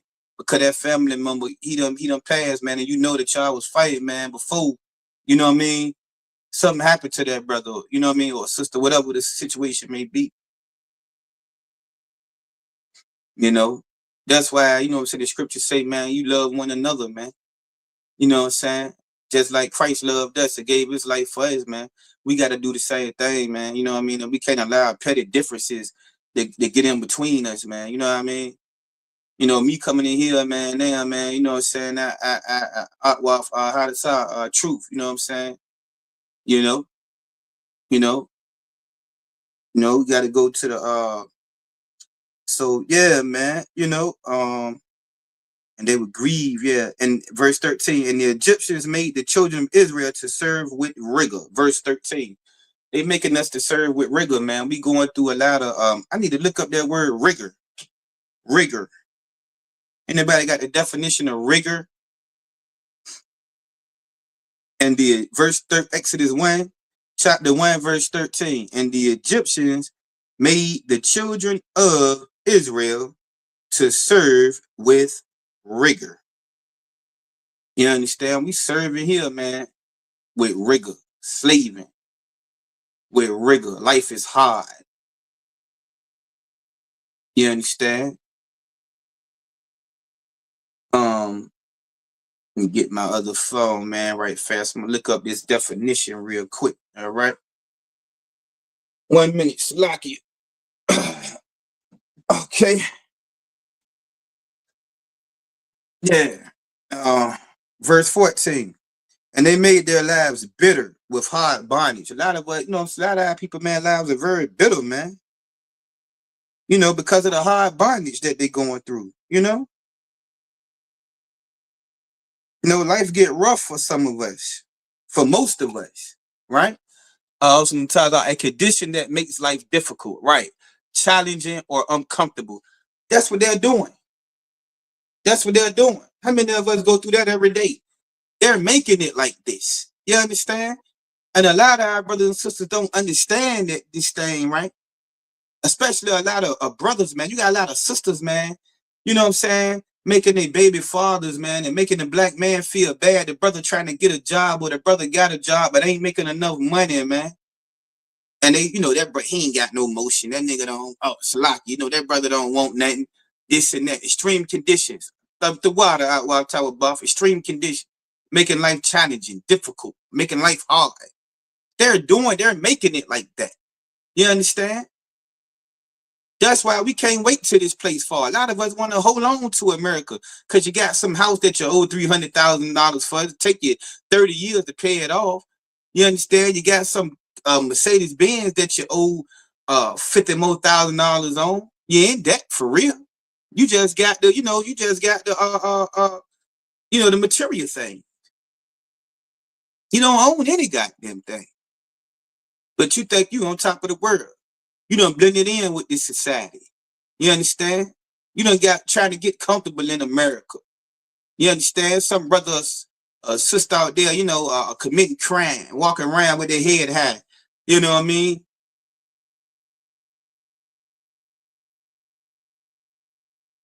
Want to be a part of Egypt, want to be a part of America. Like Jay-Z and Puff Daddy and your sports players and things of that nature. None of them don't want America to fall, man. But for most of us that's living their hard life, their life of bondage, that rigor, the challenges, the difficulties, the obstacles that's put in the way. You understand? Being at the bottom, trying to figure out how to get to the top. You understand? Dealing with the child support. Dealing with this, dealing with that. Man, we looking for something. We looking for a breakthrough. And those of us in the truth, man, we waiting for this kingdom to fall. You understand? Living in Babylon is hell to Israel. Right. Right. This is what it's been like, man, for us from Egypt to America. You understand? But we are in captivity, though. Okay? And at least it's good to realize you're in captivity. And for a lot of us, we don't understand what's going on. A lot of us got the ambition. A lot of us got to get up and go. A lot of us want to have more and do better things for ourselves, but just can't seem to, And after a while, man, when you keep trying and you don't know, you don't get this, it take the fight out you. And that's what make that's why they say Judah, man, is like a slouched lion, man. They done took the fight out of us, man. Like we like a crouching lion. They say, who gonna rouse them up? Who gonna get them up? Matter of fact, I think that's right in, let me see. And they came the rest. Yeah, but it say, yeah, man, Judah like let me see, I got it right here, matter of fact.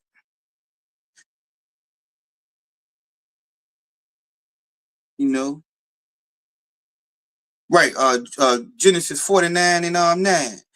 Judah is a lion's whelp, right? A young lion from the prey, my son.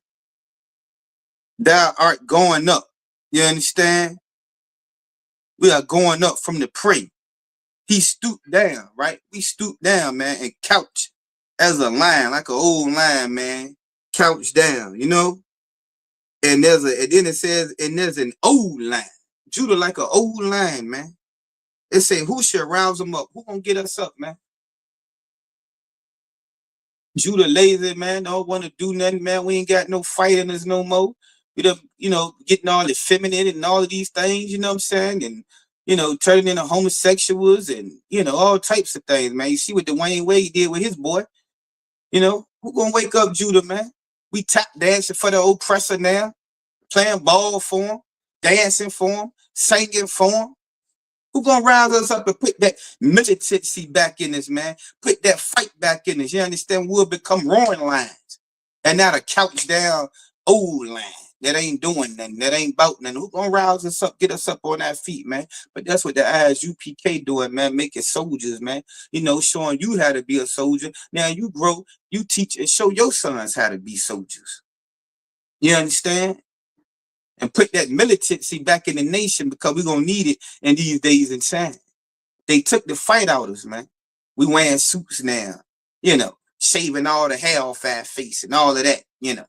The sports guys taking pictures with no shirt on. Our giants and our athletes, our warriors, look what they doing. They taking a damn picture with a ball, body oiled all up, with no shirt on, smiling.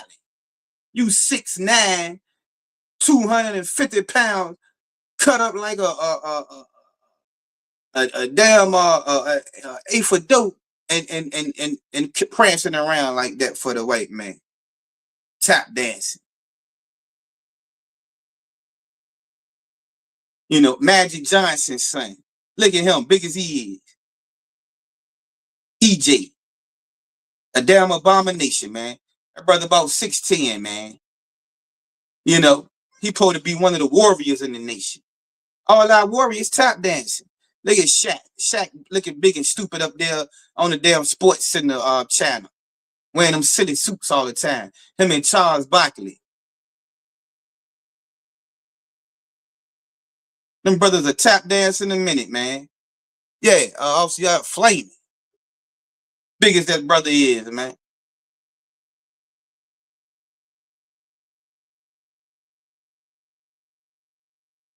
You know, all our warriors, man.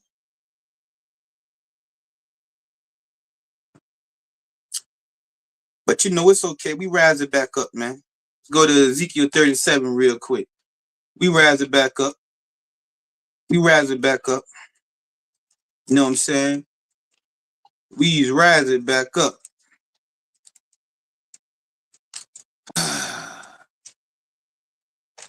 And we gonna rise back up into being what? Let me see. I'm gonna get that verse for you, right? I'm gonna get this verse right now. Let me see. Let me make sure I'm in the right place. Salakia, give me a few minutes. Just a few minutes, if you could. If you could. Thanks everybody for hanging in there with me, man. You know. Thank everybody for hanging in there, man. Okay, let me see. 37. Right. Ezekiel 37. In verse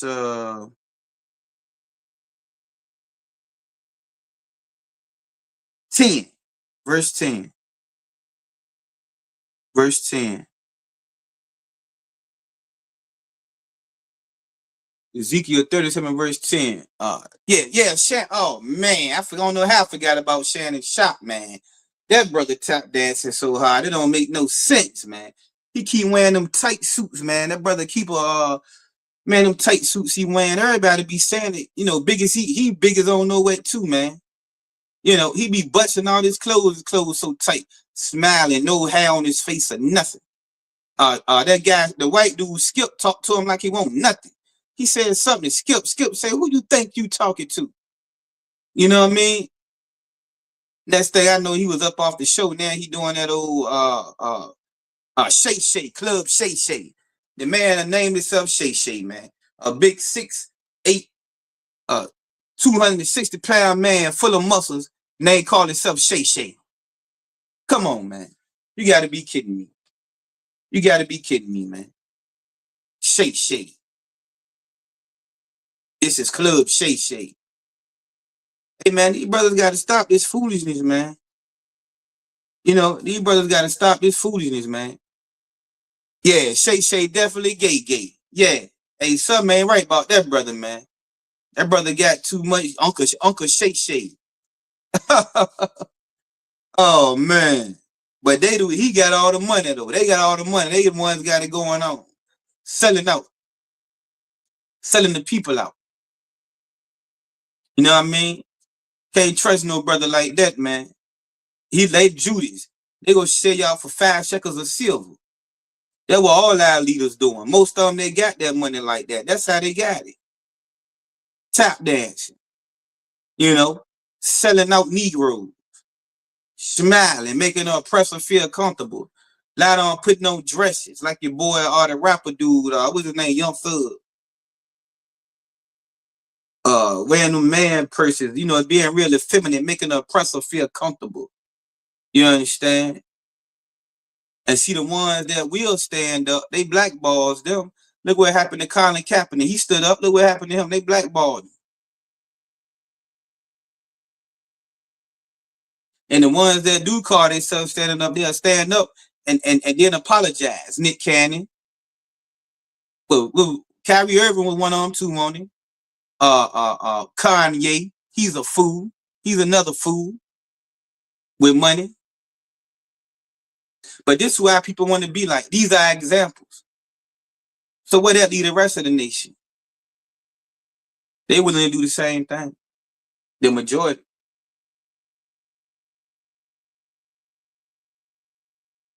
We in a terrible state, man. We in a terrible state. That's why we here, you understand, being soldiers and standing strong in this truth is so important, man. Because we the ones that got to fight against all of this. We the ones that got to bring this truth out. You understand? To help wait and hopefully our people will wake up, man. And we got to stay in that soldier mentality. We got to be the ones that suffer. Suffer for who? The people. The same way Christ suffered for us. Things want peaches and cream for Christ, man. He had to sacrifice for the nation, man. See, Shay ain't gonna do it. Shaq ain't gonna do it. LeBron ain't gonna do it. Puff Daddy ain't gonna do it. Jay-Z ain't gonna do it. Lil Wayne ain't gonna do it. Bootsy ain't gonna do it. Al Sharpton, Jesse Jackson, Colin Powell, and the list goes on. Oprah Winfrey, Gayle King, they not gonna do it. But these are leaders. So the only example that they're setting to the rest of the nation that's looking up to that, because most of our people won't. And Kendrick ain't gonna do it either, right? And that other guy they gonna clown what's it, Drake. You understand? But they are the ones setting the tone for the nation. Because they got money, they got influence, they got power.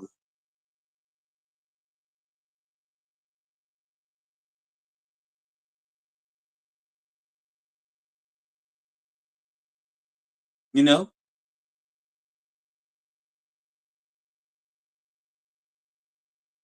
We in a bad state, Israel.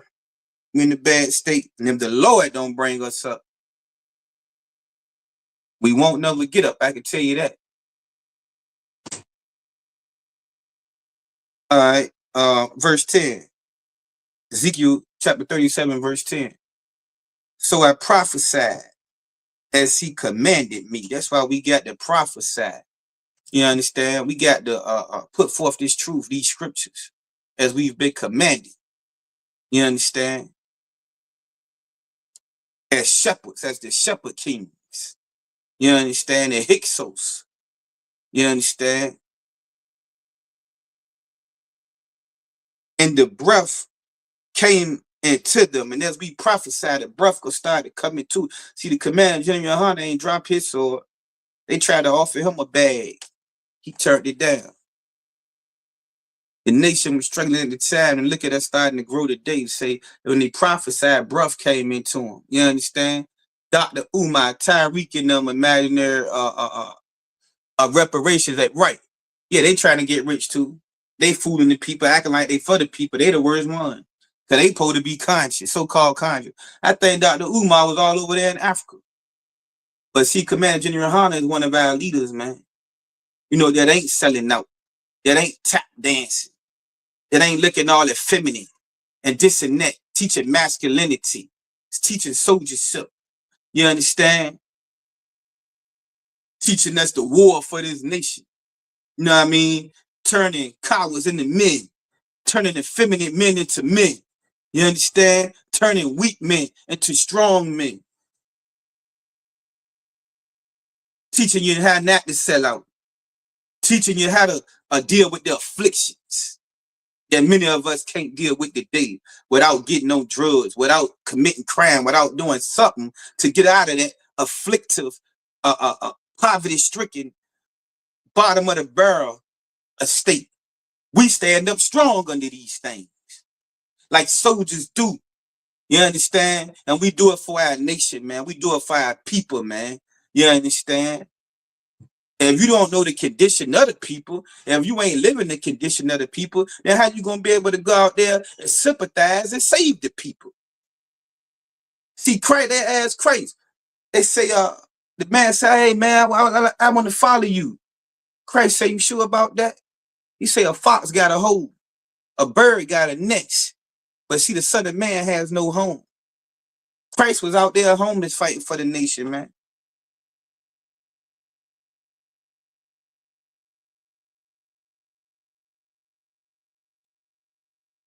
Right? And when he blew the breath came into them, they lived. We starting to rise up in here, man. The scriptures is coming alive. You understand? And stood up upon their feet and exceeded great army. You understand? We stood up upon our feet and we was an exceeding great army. You understand? You got the brothers with the war scarves on, the brothers with the tams on. You understand? The brothers with the headbands on and things of that nature, man. The mitris putting on the war apparel. You understand? And putting boots on to the ground. You know what I mean? Brothers fighting, going hard through Hebrew Academy. You understand? Becoming trained soldiers, standing up and being what? A great and exceeding army.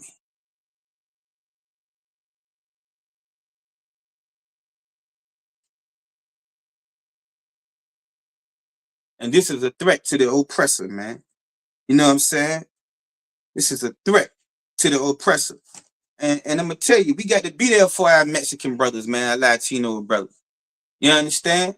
I know sometimes it's Judites, you know what I'm saying? We ain't really, a lot of us haven't really, been apart because we think we two different nations. You understand? But we the same people. But I'm going to tell you, through the afflictions and through what Donald Trump trying to do for evil, guess what? Like I said, I believe this is what's going to really bring the 12 tribes together. Okay? Let's read in this same chapter down a few verses. Okay? All right? Let me see. All right, let's start. Let's go to Ezekiel chapter 37, verse 15. Think about what ICE doing to the Mexican brothers right now, man. This is real life, man. You understand? This thing playing out for real, man. You know, they going after our brothers and sisters, man. You see a Mexican brother, you got to be a brother to them. You got to be a sister to them, man. They need special attention right now. If you see them working, man, you at a restaurant, give them a bigger tip. Look out for them. Commander General Hunter say, man, we might have to start the Underground Railroad, man. Might have to hide a few of our brothers and sisters, man. But it ain't gonna last long because they're gonna see how inhumane it is, man, and they're gonna put a stop to it, man. You know what I mean? It may be a political move for Donald Trump, you know what I'm saying? It may even be a diversion, man. You know what I'm saying? Who knows? It'll come out soon. You understand? But the main thing, man, is we got to stick with the Most High, man. You know what I mean? We got to stick with the Most High, man. That's the only way we're gonna be able to overcome these types of things. You know what I mean? This will go away and there'll be more sorrows, more things coming because wow, we in the last days. But this was gonna cause our people to wake up and it's gonna bring the nation together. You understand? Okay, verse 15. The word of the Most High came again unto me, saying, verse 16, moreover, thou son of man, take thee one stick and write upon it for Judah. Take one stick and write upon it for Judah, right? Your Judites, your so-called Negroes, the so-called black man and black woman. You understand? And for the children of Israel, his companions. Who are the children of Israel? They talked about Judah. Who is Israel?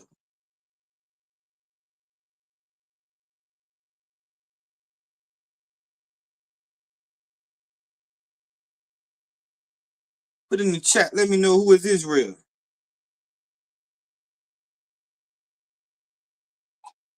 Who knows? I know all these scholars in here know who Israel is.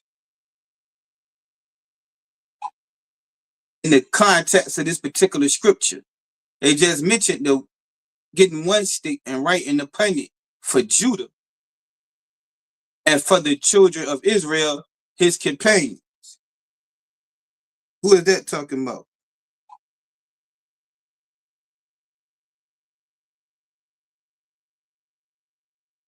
Anybody know? Okay. I mean, yeah, the 12 tribes. But in this particular text, right, as we'll read along, you know what I mean? It's talking about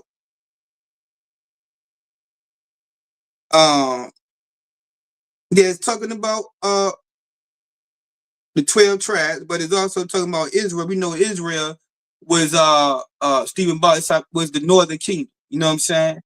Our Hispanic, so-called the northern tribes. You know what I mean? Your Gadites, Ephraim, and all of these, you know, all the northern tribes. Zebulun, Asher, Naphtali, all the northern tribes. You know, you had the southern kingdom, which they would call Judah, the Jews, which was Levi, Benjamin, and Judah. Southern kingdom, right? That's why I say take the one stick for Judah and write upon it, and for the children of Israel, his companions. You know, called them our companions, man. The Mexican brothers, they're our companions. You understand? Look what Joseph did for the nation back in the day, man, from Aparium, man. You know what I mean? The tribe of Ephraim, our brother Joseph, right? Okay, let's keep reading. It says, then take another stick and write upon it for Joseph, the stick of Ephraim, right? He took another stick and wrote upon it for Joseph, the stick of Ephraim, which is the head of the northern kingdom, Aparium, the Puerto Ricans, so-called Puerto Ricans. You know what I'm saying? And Judah is the head of all the nations, you know what I mean? And of the southern kingdom. And it says, and for all the house of Israel, his companions. You know what I'm saying? Salakia, that first stick was talking about the 12 tribes, but Israel always is referred to when they talk about Israel, you know, it's talking about all of us, but also the northern kingdom. That's why it says the stick of Ephraim and for all the house of Israel, his companions, right? Because it's two separate sticks. At one time, we was two separate kingdoms. You know what I mean? Like we think we two separate kingdoms now. Mexicans don't really relate to Judites. And Judites don't really relate to Mexicans. We think we two separate people. Even with our Puerto Rican brothers and sisters. Anybody from Northern Kingdom, even with our Gadite brothers and sisters. They just went to the Gadite reservation and they was wondering why Judite brothers was there to help feed them and clothe them. Because we don't know that we all the same people. That's why I say through all of the suffering, the things that we going through, this was going to really, I believe, wake us up all the way to that we all brothers and sisters. You understand? And that's what this particular scripture is talking about as we'll continue to read. Verse 17, and join them one to another into one stick. What is that talking about? Joining them one to another into one stick. We had the stick for Judah. We had the stick for Ephraim in the house of Israel. Now it's talking about taking these two sticks and doing what? Joining them together to make what? One stick, one nation. We'll no longer be separate again. You understand? We're going to come back together, you know what I mean, and become one nation again. All right? This is what this is talking about. And we're going to keep reading to show that. Verse 17, and join them one to another into one stick, and they shall become one in their hand. You know, we should just be one body, one nation, man. No more separatism. You understand? Not amongst the tribes. You know what I mean? No more fighting amongst the tribes. We had a civil war amongst ourselves. That's a whole nother topic. But we constantly were fighting amongst each other. You know, even to this day, we think that we're different from one another. But we're not. That's what this whole movement is about. joining together northern and southern kingdom. You understand? So, you know, the so-called separatism, joining us together. That's what this is talking about. Okay? Verse 18, and when the children of thy people shall speak unto thee, saying, what wilt thou not show us what thou meanest by these? People trying to say, what you talking about? What you meaning by this stick for Judah, this stick for Ephraim and the house of Israel, and putting them together and making them one stick? What are you talking about? This is going to let you know what's going on in verse 19. Say unto them, thus saith the Most High God, behold, I will take the stick of Joseph. Take the stick of Joseph. We just talked about our forefather Joseph and what he did from him. He's from the tribe of Ephraim, of Parmium, the so-called Puerto Ricans. And he was the head of the northern kingdom. Ephraim was, you know, your Puerto Ricans, right? Just like Judah is the head of all the tribes and of the southern kingdom. You understand? Okay, which is in the hand of Ephraim and the tribes of Israel, his fellows, right? And will put them with him, even with the stick of Judah, and make them one stick, and they should be one in mine hand. You see that? We're gonna take the northern kingdom, man, the so-called Hispanics, the so-called Latino tribes, the Gadite brothers and sisters, man, and we all gonna become one in these days of time. You see that? It's more than just the tribe of Judah. It's 11 more tribes out there. And it's time for us all to come together, man. It's time for us to unite. It's time for you to be a brother to your Hispanic and Latino brothers and sisters. You understand? Your Gadite brothers and sisters. It's time for you Gadite brothers and sisters and Latino brothers and sisters to be a brother to the Judite brothers and sisters. And it's time for us all to stop being separate. You know, you over here, I'm over here. We walk past each other like we ain't brothers and sisters. You understand? And it's time for us to do what? Become one. And if we rise up as that great and exceeding army, hold on, wait a minute. You know what? All right. Okay. Let me see. Yeah. We rise up though, man, to become that great and exceeding army. It's gonna put fear in these people, man. This is what they're trying to prevent. They hate that they may see the day when the blacks and the browns, you know, the so-called Negro, the so-called Latinos, and the Gadites, so-called North American Indian, similar Indian, come together, man. And we all become one. And you know how dangerous that we would be at that time, man. That's when the Most High said we're gonna rise up and be a great and exceeding army. And it's gonna bring fear on these people, man. You understand? And that's the mission, man. We're gonna close out, go to Zephaniah 2:1. Zephaniah 2:1, man. You know what I'm saying? I want to thank y'all, man, for coming out tonight, man, and listening. You know what I'm saying? I hope somebody was able to get something out the class, man. You know what I mean? You know, I hope somebody was able to get something out the class. All right. We're gonna go to Zephaniah 2:1, man. Zephaniah 2:1. This was going on in 2025. You understand? This is how we're gonna get through all the afflictions and all the things that's going on right now, man. This is how we're gonna get through, man. Gather yourselves together. Yea, gather together, O nation not desired. Right now, we are a nation not desired. We getting killed in the streets. You know, the Mexican brothers and sisters getting deported by the ICE agency because we are a nation that people don't desire. They don't want us here the same way they did us in Egypt, man. They dealt wise. We got to get them up out of this land. We got to do something, man. We don't do something, man. They're going to rise up and be that great and see the army. They're going to overtake us, man. We got to keep our foot in these people's neck, man. If we don't do something, they're going to overtake us. Same thing they said about Christ. Where his own people killed him, of course. You understand? But they knew if they didn't allow Christ to die, he was going to take over because everybody was following him. How people gonna start to wake up, man, you know, through the masses, man, because guess what? There's nowhere else for them to go. You know what I'm saying? There's nowhere else to go. We got to gather together, man. You know what I mean? Before that decree bring forth, right? You know, we got to gather ourselves together, man.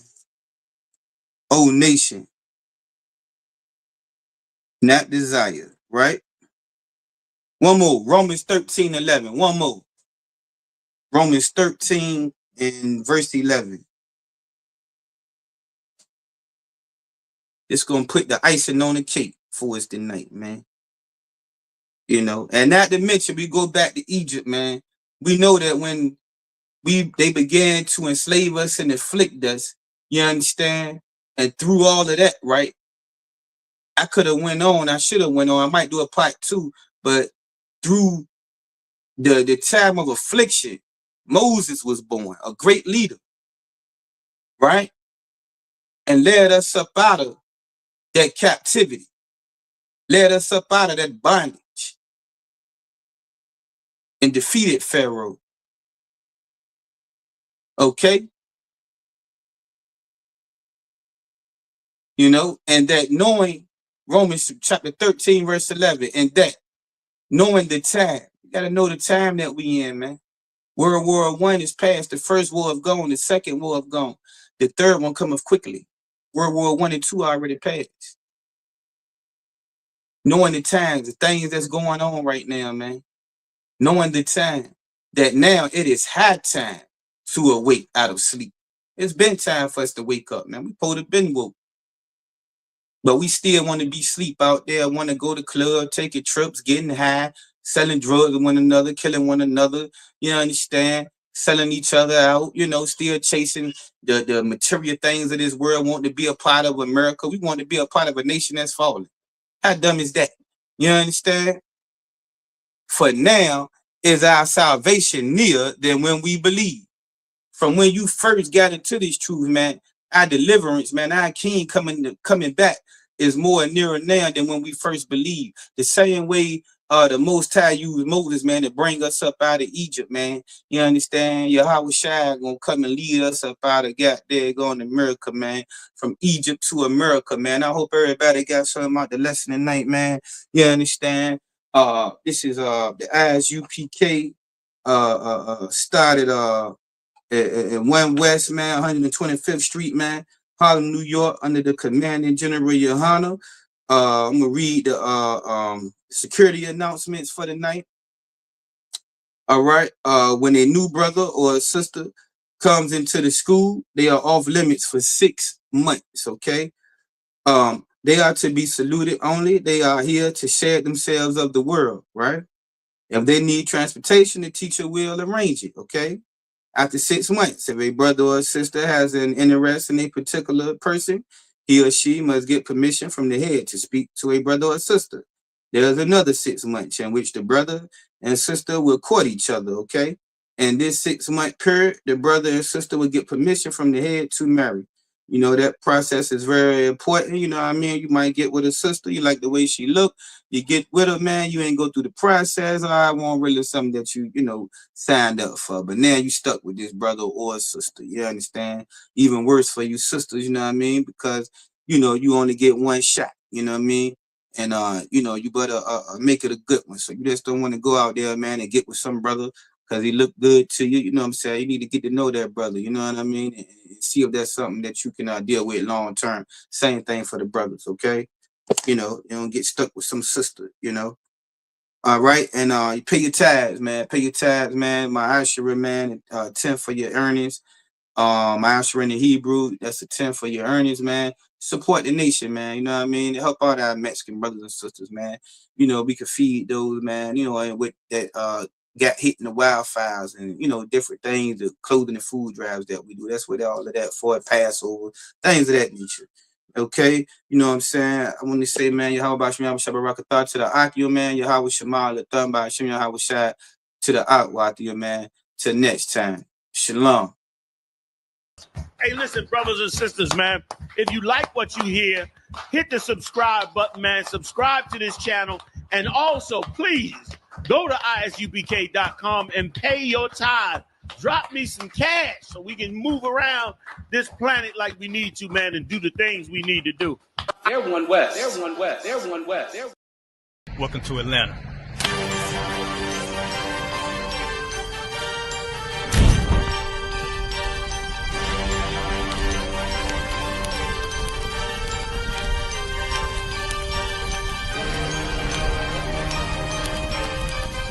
Price is Officer 5000, Jeremiah, the camp leader of Atlanta. Passover 2025, starting April the 9th, we got the lamb slaughter. April the 10th, we got General Muhammad's flag. April the 11th, we got the black party that's going to have the Hebrew graduation. April the 12th, in Atlanta, Georgia, the 56th annual Passover, the only Passover under Commander Junior Hunter. Our great and holy King have honored us for turning our lives from the darkness to the light, man. There's no greater gift you can receive than to wake up to the truth and then commit your life to saving your brothers, man. Looking in their eyes and seeing their faces and seeing what they've suffered and what they've gone through and seeing the end of it, man. It is a guaranteed seat in the kingdom of heaven, man. So in the name of our King Yahushua, we dedicate us another Passover of brothers and sisters' lives being saved. April the 13th, we got the Feast of Unleavened Bread.